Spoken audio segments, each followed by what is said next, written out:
Hello, I'm Dr. Marie Hartwell-Walker. And I'm Dr. Dan Tomasulo. And this is Psych Central's Ask the Therapist. Mm-hmm.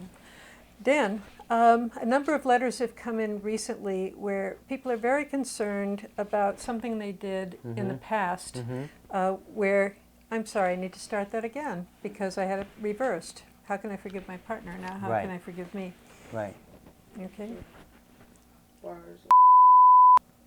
Okay. Hello, I'm Dr. Marie Hartwell-Walker. And I'm Dr. Dan Tomasulo. And this is Psych Central's Ask the Therapist.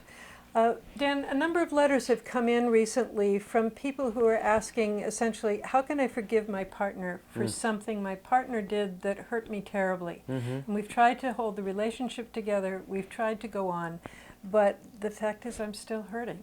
Yeah. How do I move to that next place? Yeah, that's a really, that's a really tough thing to cope with. And we get a lot of those questions. So I'm going to have to split this up into two ways to answer that. First of all, if it's domestic violence and your partner has hurt you, then forgiveness is not on the menu. Your job is not to forgive. And I'm not just saying that as an opinion. There's a lot of good research behind this, that forgiveness would be the wrong thing. You actually need to cultivate self-care at that point. Be in touch with a support group that is going to help you nurture your well-being. But you're not in a position where forgiveness is really going to be valuable for you or your partner, particularly when it's domestic violence. So to keep that in mind, that we always think about forgiveness as a really good thing and something we should all do, but there's a timing issue with it and there's a violence issue with it.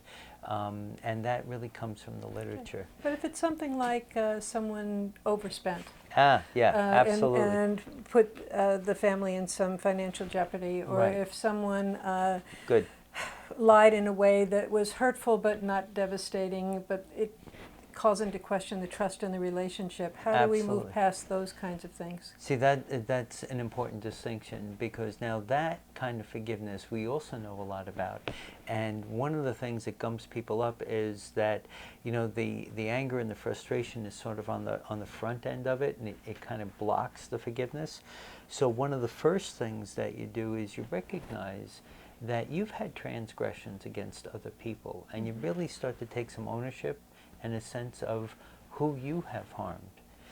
And once you're able to kind of take that kind of inventory and run that through and recognize that you're a human being, you've hurt people, and is there a way that you can sort of make some amends for that or cope with the fact that that's a truism, you've done that, that starts to soften the process of you being able to forgive others. But the real work starts with you identifying the transgressions you have.